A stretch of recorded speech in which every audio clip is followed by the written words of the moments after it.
आप सभी लोगों को मेरा प्रणाम। हमारे YouTube चैनल में आप सभी लोगों का हार्दिक स्वागत है। इस संसार के अंदर जब भी हम आते हैं ऐसे नश्वर पदार्थों की मांग करते हैं भगवान से, लेकिन जितने भी नश्वर पदार्थों की हम मांग करें किसी से भी हमें वो आनंद की, वो सुख की अनुभूति नहीं होती है। और वो सुख भी जो मिलता है वो क्षणिक मिलता है। जैसे महात्मा कबीर हुए, उन्होंने कहा, इस दुनिया की स्थिति को देखते हुए उन्होंने कहा, कोई आवे बेटा मांगे, भेंट रुपया लीजिए जी। कोई आवे दुख का मारा, हम पर कृपा कीजिए जी। कोई आवे धन दौलत मांगे, सुनत गुसाई खीजे जी। साँचे का कोई ग्राहक नाही, झूठे जगत पे रिझे जी। ऐसी दुनिया भई बावरी, भक्ति भाव नहीं बूझे जी। कहत कबीर सुनो भई साधो, इन अंधों को क्या दीजिए जी। सारे आंख वालों को कबीर महात्मा ने कहा कि ये अंधे हैं, क्योंकि स्पष्टवादी थे और सत्य हमेशा कड़वा होता है, बुरा लगता है। परिवार में भी अगर आप किसी को कोई सही बात कहो तो बहुत बुरा लगता है। तो इसी प्रकार से जो है, जो संत कबीर थे वो सत्य वचन बोलते थे, इसीलिए लोगों ने उनका बहुत ही विरोध किया।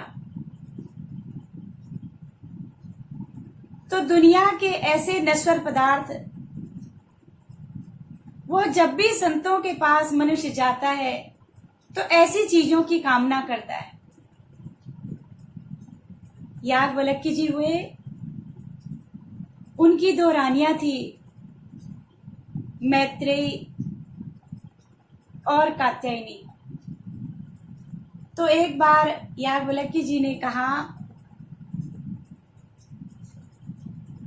कि अब मैं साधना करने के लिए चला जाता हूं और मेरे पीछे से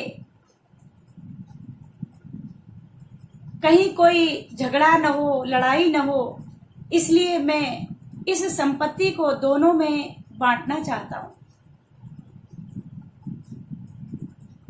तो जो मैत्रेयी थी वो बहुत ही ज्ञानवान थी। वो अपने मन में विचार करने लगी कि महर्षि को ऐसा कौन सा धन मिल गया जिस धन को पाने के बाद इनको ये संसार का जो धन है ये तुच्छ लगने लग गया। ये बांटना चाहते हैं, इसको छोड़ना चाहते हैं। क्योंकि जब किसी को कोई और बड़ी उपलब्धि हो जाती है तभी वो छोटी मोटी चीजों का त्याग करता है। तो मैत्रेयी जी कहते हैं कि प्रभु, आपको ऐसा कौन सा बड़ा धन मिल गया जिसके कारण आप इस धन को तुच्छ समझ रहे हैं और इसको हमें बांटने के लिए कह रहे हैं। मुझे भी नहीं चाहिए ये धन। वो समझ गई, क्योंकि आत्मज्ञानी ही आत्मज्ञानी की बात समझ सकता है। वो समझ जाती है कि इन्हें वह परमात्मा का नाम रूपी धन मिल चुका है, जो कभी सड़ता नहीं, न गलता है, उसको कभी चोर भी नहीं ले जा सकता। राम का नाम हृदय में धरो, न सड़े न गले नहीं होत पुराना। दिन दिन बड़े कबहू न घटे, नहीं आग जरे नहीं चोर ले जाना। औरन के घर द्रव्य बड़े, तुलसी घर राम का नाम खजाना। तो जो नाम रूपी खजाना है उसे उन्होंने प्राप्त कर लिया था। जो आज का मानव उससे बहुत दूर है। वो कोशिश भी नहीं करता।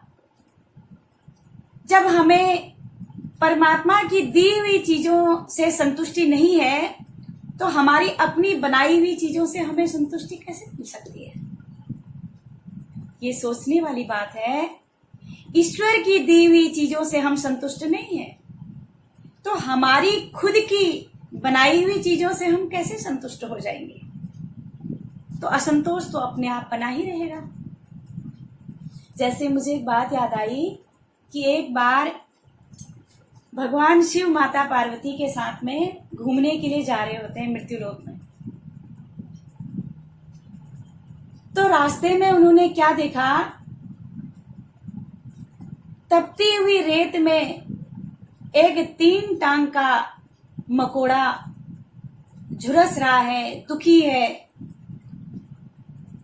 तो माता पार्वती, क्योंकि नारी को बनाया ही ऐसा है, उसको बहुत जल्दी दया आ जाती है। दया और ममता की खान होती है नारी।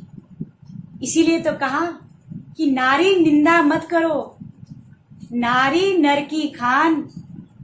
नारी से पैदा हुए ध्रुव प्रहलाद राम कृष्ण समान।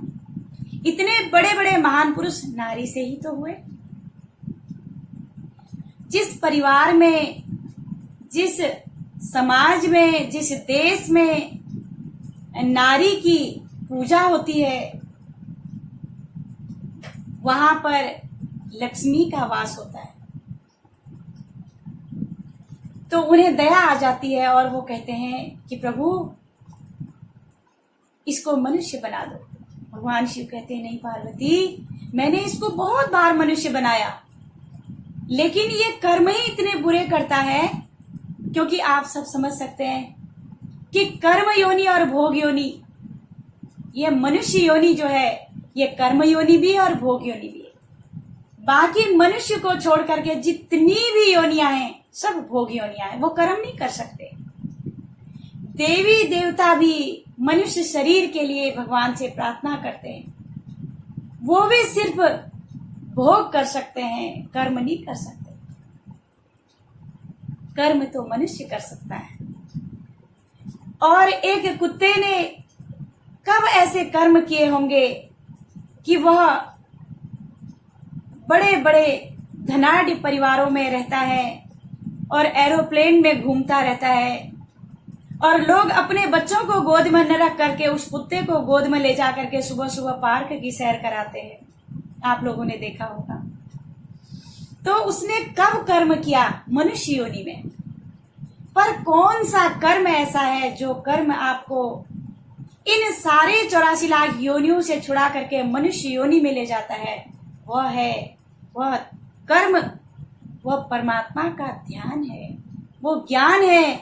उसको प्राप्त करने के बाद आपको मनुष्य शरीर में आना ही है, क्योंकि आप ईश्वर का चिंतन करेंगे। तो भगवान शिव ने कहा पार्वती ये बहुत ही निकृष्ट है, इसको मैंने बहुत बार देख लिया लेकिन ये नहीं सुधरता।